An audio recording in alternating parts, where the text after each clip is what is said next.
This is Romans. I'm going to start with 25 and I'm going to talk down. Romans 1 and 25, right? It said, who changed the truth of God into a lie and worship and serve the creature more than the creator, who is blessed forever. Amen. For this cause, God gave them up unto vile affections. For even their women did change the natural use into that which is against nature. And likewise also the men, leaving the natural use of the women, burned in their lusts one towards another, men with men, working that which is unseemly, and receiving in themselves that recompense of their error which was meet. And even as they did not like to retain God in their knowledge, right? The fear of the Lord is the beginning of knowledge. It said, and even as they did not like to retain God in their knowledge, God gave them over to a reprobate mind. One more time. God gave them over to a reprobate mind, to do those things which are not convenient, right? And that word reprobate is a compound word. Re meaning back, probate meaning judgment. A lot of people, they don't know how to apply the proper judgment. They don't know what to do in certain scenarios, down to their diet. They don't know what to eat, down to what they worship. They don't know what to worship, down to resolving schisms within their family. They don't know how to mediate these issues and these conflicts. And when it comes down to sacrifice in Romans 12 and 1, I beseech you therefore, brethren, that ye present your bodies as a living sacrifice. That's the mind that you should be in, right? But the Most High, He chooses, and the Most High rejects, right? Let me prove that the Most High chooses, right? And the Most High rejects. That's what it is to be all powerful, right? And it says that in the book of Romans, right? The Most High can appoint a chair to be a toilet, and He can appoint a chair to be the king's chair that he has meetings in and handles business. They're both the chairs. One is appointed for an unclean matter, and one is appointed for a clean matter. And we're going to prove that in a second, right? Let me bring this out. I believe it's the book of John. All right, this is the book of John, chapter 15 and verse 16. The word of Yahawah says, ye have not chosen me, but I have chosen you and ordained you that you should go and bring forth fruit, and that your fruit should remain, that whatsoever ye shall ask in my Father's name, He may give you. You see that? He said, ye have not chosen me. So there are a lot of people that are trying to debunk the Israelites when they haven't even been chosen to receive this word. They're spewing heresies, damnable heresies at that, because they don't have the understanding. They don't fear the Lord, so they don't have the wisdom, like it said in Proverbs 1 and 7, right? So that's exactly what we want to do. Let our people know, first of all, it's the Most High. That's the critical God aspect, the God factor that people don't take into account when they pick up the Bible. They don't pray and ask that God open their eyes to the truth. They just start reading it. And this is why the Most High gives them over to a reprobate mind. Because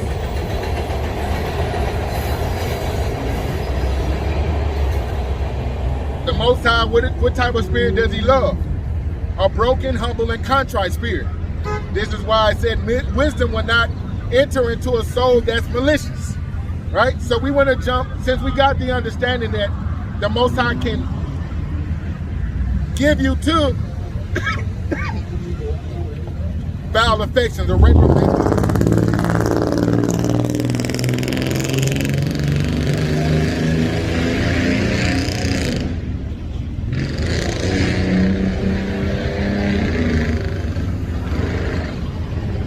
Knowing that the Most High can give you over to your heart's lust. He can allow you to be deceived. He actually allows Satan to go out in the earth, that lying spirit, to even deceive people that the Most High doesn't want to receive the truth of His word, right? So hey, we want to jump into the scriptures like it says in Isaiah 28:10. Let me bring this out before I go into the understanding of the mystery of the Gentiles, because I'm going to be moving around. This is the book of Isaiah, chapter 28 and verse 10. And it reads, "For precept must be upon precept, precept upon precept, line upon line, line upon line. Here a little and there a little." That's how the Bible is supposed to be read. Precept upon precept, line upon line, here a little and there a little. Here a little in the Old Testament, and there a little in the New Testament, as well as the Apocrypha, a full 80 books. 66 in the Old and New Testaments, and 14 in the Apocrypha, which is a part of the New Testament, right? But the Bible is supposed to be read line upon line, line upon line. Let me bring this out in the book of Timothy real quick, right? Supposed to be read line upon line, line upon line, precept upon precept, right? Yeah, because you have to read line upon line, precept upon precept to rightly divide the word. All right, I found it. This is 2 Timothy chapter 2 and verse 15. Shalom, brother. How you doing? This is 2 Timothy 2 and 15. 2 Timothy 2 and 15. This is what you marry with Isaiah 28 and 10. 2 Timothy chapter 2 verse 15. It reads, "Study to show thyself approved unto God, a workman that needeth not to be ashamed, rightly dividing the word of truth." Right? Rightly dividing the word of truth. How do you rightly divide the word of truth? Line upon line, precept upon precept, here a little and there a little. Right? I quote, let me get that before I jump into the mystery of the Gentiles. The scriptures say, "If any man speak, let him speak the oracles of God." This is Nehemiah chapter 8 verse 8, and it reads, "So they read the book of the law of God distinctly, and gave the senses and caused them to understand the reading." This is why the Most High has actually elevated men to go out and bid our people to the marriage, as it says in Matthew 22 and 9, Luke 14 and 23, to bring out the senses. Because a lot of people, they'll pick up the Bible and they'll try to break down Revelation 17, Revelation 12, Daniel 7, Daniel 2, things that are above their strength, right? When truthfully, a lot of things that are pertaining to babies are the milk precepts, the basic understanding. This is why the Most High has elevated men and sent them out early to go and do what? Reconcile the children with the Father through His Word, right? And right now in the earth, you have a lot of people, like I said, that don't have the understanding because they haven't taken into consideration that the Most High rejects. I brought it out. You have not chosen me, but I've chosen you. The Most High said He'll send men strong delusions that they'll believe a lie. So just like He rejects, He'll actually put a banana peel in front of someone, right? He'll give them over to a reprobate mind to do that is which is unseemly, right? So people look at God as if He's all loving, as if He's all accepting, when, hey, the Most High and His men, this is very exclusionary, right? The Most High is not dealing with all nations, right? We're going to get into John 3:16, but before we do, let me bring this out in Isaiah 40 and 15 to prove that, hey, our God has not changed. It said that in the book of Galatians. What does the Most High think about the nations that are round about? This is Isaiah chapter 40 and verse 15. It said, "Behold, the nations are as a drop of a bucket, and are counted as a small dust that falls from a balance. Behold, He taketh the isles as a very little thing." Right? So, hey, these nations that are around about, 17 nations that come out of Adam, are heathen nations. There's only one nation that the Most High actually chose to give His promises, to put His name on. I'm talking about the covenants. I'm talking about all of the good things, right? The new covenant as well as the old covenant, right? This is how the Most High has put His love on us, right? It said that in 2nd Ezra, the 7th chapter, when it talks about the Most High choosing every one of His creation, from the fowl to the livestock, even down to the vegetation.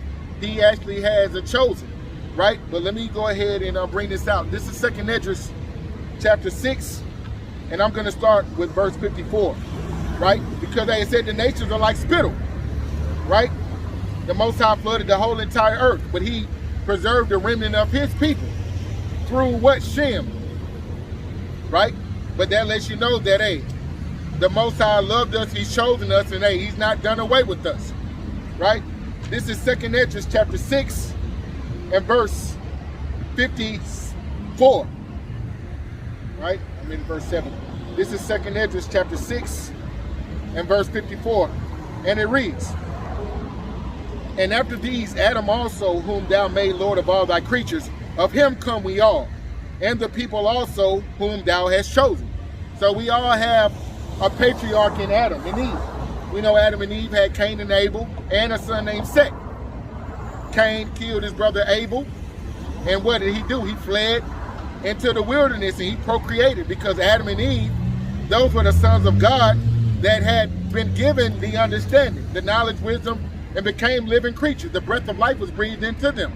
So at that time there were other men on the earth, but they didn't have the understanding that the sons of God had. They weren't chosen. This is 2nd Esdras 6 and 54 once again. "And after these, Adam also, whom thou made Lord of all thy creatures, of him come we all, and the people also whom thou hast chosen. All this have I spoken before thee, O Lord, because thou madest the worlds for our sake." Like I said, from sea to shining sea, the Americas, all continents, all bodies of water, they were made to do what? Sustain the Israelites while we're here on this earth. Right? "All this have I spoken before thee, O Lord, because thou madest the world for our sake." Verse 56, "As for the other people which also come of Adam, thou hast said that they are nothing."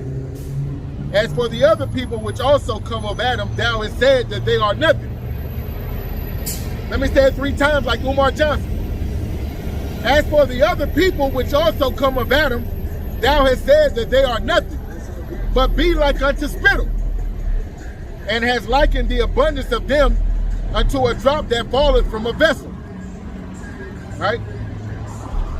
So it said, "And now, O Lord, behold, these heathen which have ever been reputed as nothing have begun to lord over us and to devour us." Right? Jeremiah 30 and 16, "All they that devour shall be devoured." Right?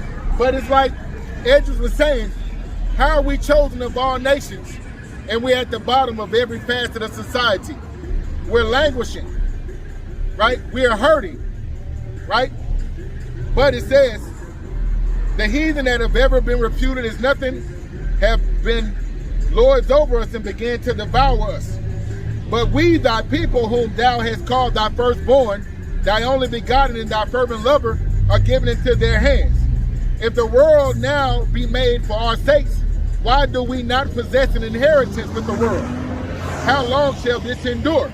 So Esdras understand that, hey, the world was made for our sake, but we don't have a portion. Right? What's our inheritance with the world? And we understand, we have an outstanding understanding that all of the curses written up in the law of Moses, hey, the Most High made good on his word, right? But he didn't bring us low for our destruction. Let me prove that real quick. Let me get this in the book of Jeremiah, chapter 30, verse 11. Has God cast away his people? We're going to get that in the book of Amos. We're going to get that in the book of Isaiah 14, Salaki. I just quoted Jeremiah 30 and 11. All right, Jeremiah 30 and verse 11. "For I am with thee, says the Lord, to save thee, though I will make a full end of the nations where I have scattered thee. Yet I will not make a full end of thee. He will not make a full end of us. But I will correct thee in measure, and I will not leave thee altogether unpunished." Right? So, hey, even though we don't have an inheritance with the earth right now, why are we rich, like it says in Revelations 2 and 9? Why? Because the Most High has revealed his knowledge to us. We have the understanding of who we are, and hey, we have a more sure word of prophecy. Right? Oh, my mind are Baruch. So that's why we're rich. Right? Esdras, he said, hey, if the earth was made for our sake, why are we at the bottom? Why? Hey, because we're being corrected in measure. Jeremiah 30 and 11 just proved that. Right? This is the book of Baruch, chapter 4, verse 6, and it reads, "You were sold to the nations not for your destruction, but because ye moved God to wrath. Ye were delivered unto the enemies, for ye provoked him that made you by sacrificing unto devils and not God. Right? So the proof right here said you were sold to the nations, not for your destruction, but because you moved God to wrath. You were delivered to your enemies. Right? It said that in Deuteronomy 32 and 21. I brought that out last week. Let me bring it out right now. Right? We provoked our power to wrath. Right? So we were sold to the nations, not for our destruction. But right now in this time, we're being corrected and measured. This is Deuteronomy chapter 32 and verse 21. Because we serve a jealous power. And he's not a man that he shall lie. This is Deuteronomy 32 and 21. They have moved me to jealousy with that which is not God. They have provoked me to anger with their vanities. And I will move them to jealousy with those which are not a people. I will provoke them to anger with the foolish nation. Right? Job 30 and 8 says that Esau are children of fools, children of base men. This is who is lording over us in this present time. You know, a lot of our people, they don't have faith, like it says in Hebrews 11. Without faith, it's impossible to please our power. So they look at their condition and they feel like, hey, we're going to be perpetual slaves in this place. Why? Because they don't understand who they are. And they don't have the faith to receive these prophecies that let us know that, hey, the Most High has not cast us off. He has not brought us low for our destruction. But we have to fulfill a sentence. Just like in this society, if you do a crime, you got to do the time. But the Most High has not cast us off, right? Let me bring this out in Isaiah 14, right? We locked up, but he has not thrown away the key. And we're going to get into the scattering, into the mystery of the Gentiles. This is Isaiah chapter 14 and verse 1. And it reads, for the Lord will have mercy on Jacob and will yet choose Israel and set them in their own land. And the strangers shall be joined with them, and they shall cleave to the house of Jacob. So, hey, if those people that are, you know, those small hats that have been in that land since 1948, if they were truly fulfilling prophecy, it wouldn't take an act of, you know, Arthur Rothschild, the Balfour Declaration, the British mandate to actually get them in their land. Because it says in Isaiah 14, when it comes down to the Lord's true people, this is how they'll be set in their land. It said, for the Lord will have mercy on Jacob, and will yet choose Israel, and set them in their own land. And the strangers shall be joined with them, and they shall cleave to the house of Jacob. You see that? And the people shall take them and bring them to their place. And the house of Israel shall possess them in the land of the Lord for servants and handmaids. And they shall take them captives whose captives they were, and they shall rule over their oppressors. Right? It said that in Revelation 13 and 9. He that leadeth into captivity shall go into captivity. Right? Isaiah 14 and 21. Prepare slaughter for his children, for the iniquity of their fathers. This is exactly what is being quoted in Isaiah 14. Right? It said that when the Most High sets us in our land, the strangers, the heathen, they're going to be joined to us. And we're going to be dishing out continual employment, and our gates are going to be open continually. These are all prophecies that pertain to the children of Israel, the true children of Israel, when the Most High sets us back in our land. Right? Not the Balfour Declaration, not Boeing 747. Right? But let me further prove that. Let me get this in the book of Amos 3. Because the Most High is not dealing with the nations that are round about, but rather the Israelites that are scattered amongst the nations. Right? This is why Amos 9 said there's going to be a sifting. Right? Let me get this in the book of Amos, the 3rd chapter. Most High said he's not done away with us. We're being corrected and measured. Hey, that's what it is. So we just have to do what? Be patient. Patience leading to a kingdom. That word patience means to suffer. Right? This is Amos, the 3rd chapter. Hear the word of the Lord. Hear the word that the Lord has spoken against you, O children of Israel, against the whole family which are brought up from the land of Egypt, saying, You only have I known of all the families of the earth. Therefore, I will punish you for all your iniquities. Right? It said, you only have I known of all the families of the earth. Right? Jeremiah 30:11. We're being corrected and measured like a father chastens a child. Right? We did wrong.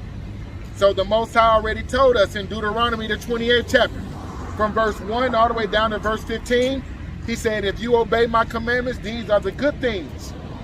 Right? And these are breadcrumbs to let you know who the children of Israel are today. Right? We are the people of the curses. This is why those 1948ers had to exaggerate their burning, or that's what the word Holocaust means, because they wouldn't have fit prophecy. Because the prophecy says, the prophecy of the Bible said that the Jews will be first fired, last hired. You have to eat your young. You'll have to go and be the lender and not the borrower. Every facet of society, your houses will be destroyed. The youth will be against the elders, and the elders will be against the youth. Men will have evil eyes towards their brethren. Women, guess what? They'll hate their children and they'll hate their men. And it's only one nation, one people in the earth that actually are under those conditions right now. And that's the children of Israel. We are the people of the curses. And hey, the people that call themselves Jewish, they don't even subscribe to the Bible. They subscribe to the Kabbalah and to the Talmud. Right? It says in the Bible that the name of our power, Yahawah, is dreadful among the heathen. They have to call them by other titles and pronouns. Elohim, Adonai. Names like El, Allah. Right? But the God of Abraham, Isaac, and Jacob, he has a proper name that he gave to his children. Hey, and in that name, this is what the elect are tapping into in this time. To get an advantage. Right? Esau, Edom, his advantage is his carnality. Right? He's a base man. Right? He's carnal through and through, proud. But the Lord's people are to be totally opposite. Our prowess is our spirituality. This is the advantage that we get in this time. And that's what we come out to proclaim. You know, that we're the Lord's people. And we must return to obedience. We must come back into the knowledge of the Holy Bible, the knowledge of Abraham, Isaac, and Jacob. So that what? The Most High can make sure on his word. Once those elect's foreheads are sealed, those elect,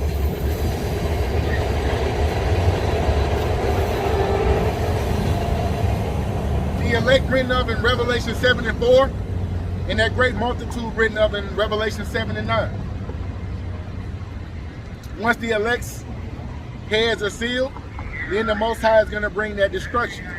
Hey, and we're going to get into that great multitude, because when people hear about the great multitude of all people and tongues and nations, they want to pull out that John 3:16. For God so loved the world, and they want to apply salvation to all nations. When Revelations 21 and 12 lets you know, Revelations 21 and 12 lets you know that the entrance to the kingdom of heaven, it has 12 gates. But it didn't have a 13th gate for a 13th tribe, or for the heathen nations that are outside of the royal family of 12, that nobility, right? So hey, I just want to continue to just stay rolling in the scriptures. Let me bring this out in Amos 3 one more time. Hear the word of the Lord have spoken against you, O children of Israel, against the whole family which I brought up from the land of Egypt, saying, you only have I known of all the families of the earth. Therefore I will punish you for all your iniquities. Right?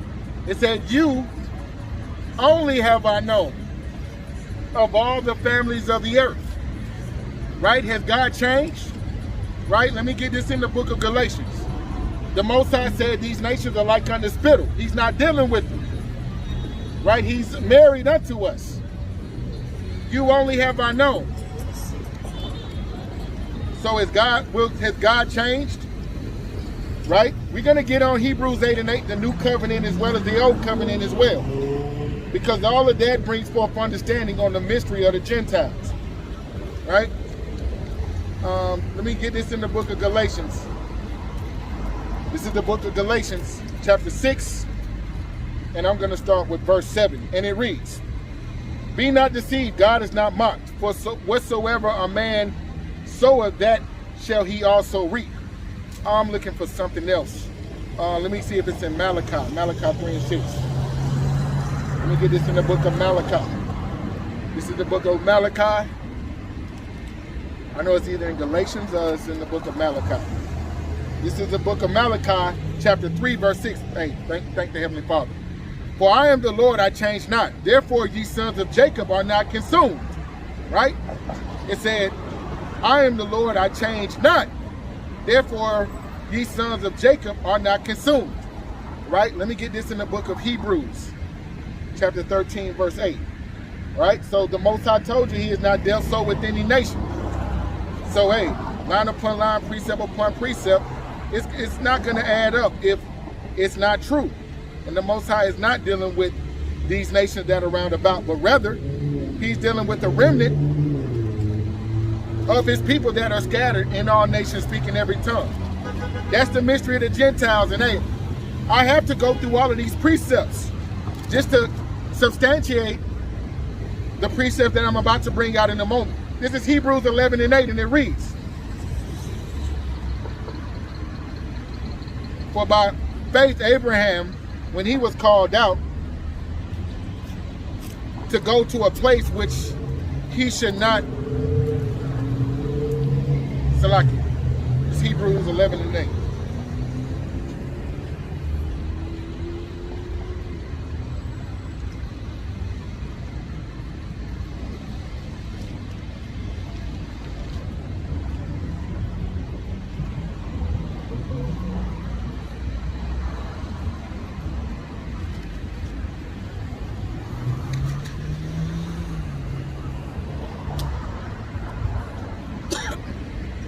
And this is the book of Hebrews 13 and 8. "Because our power he changes not." This is what the heathen roundabout will love to be the fact, that our God is a changing power. No, the promises that he made with our forefathers, Abraham, Isaac, and Jacob, they're still intact to this day, right? This is Hebrews chapter 13 and 8. It says, "Yahawah the same yesterday, today, and forever." Right? He changes not. "Therefore the sons of Jacob are not consumed." Right? Because in this time, there are people that are trying to say that, hey, the things that are beneficial for us, they are to be afforded to the nations round about. Let me get this in Baruch 4. Let me get this in Baruch 4. And what does Scripture say? Are we supposed to give the covenants, the giving of the law, the administration of the law, all the good things? Are we supposed to give that to nations that the Most High look at as spittle? That the Most High looks at as dust that falls from a balance? Right? He said, "You only have I known of all the families of the earth." And God is not like man that changes with every, wind of doctrine. No. This is why the spirit of Yahawah in Revelation 19 and 10 is the spirit of prophecy. Because there's no prophecy that is written that's going to be left unturned. Right? As it pertains to these other nations, it says in Baruch chapter 4, verse 6, I'm going to start with Baruch 4 and 4. O Israel, happy are we, for things that are pleasing to God are made known unto us. Be of good cheer, my people, the memorial of Israel. You were sold to the nations, not for your destruction, but because you moved God to wrath. Right? For ye provoked him that made you by sacrificing unto devils. But here's the point right here. Baruch 4 and 3. Give not thine honor to another, nor the things that are profitable unto thee to a strange nation. Right? It said, give not thine honor to another, nor things profitable unto thee to a strange nation. Right? And what's profitable unto the children of Israel? Hey, to keep these laws, statutes, and commandments to the best of our abilities. Right? It said that in Psalms 50 and 16, seeing that these heathen hate instruction and cast the Most High's ways behind their back, that's why it's not going to be profitable to try to push our ways on the nations that are round about. Right? This is Isaiah chapter 48. and I'm going to start with verse 9. Isaiah 48:9 read, For my sake, for my name's sake will I defer mine anger, and for my praise I will refrain for thee, that I cut thee not off. Right? The Most High has not done away with us. Let me bring this out one more time. Isaiah 48:9 reads, For my name's sake will I defer mine anger, and for my praise will I refrain for thee, that I cut thee not off. Behold, I have refined thee, but not with silver. I have chosen thee in the furnace of affliction. For mine own sake, even for mine own sake will I do it. For how shall my name be polluted? And I will not give my glory to another. Hearken unto me, O Jacob and Israel, my call. I am he, I am the first, I am also the last. Right? This is Yahawah. This is why in the book of Colossians it says, whatever we do in name or in deed, do it by giving thanks to the Father through the Son. Right?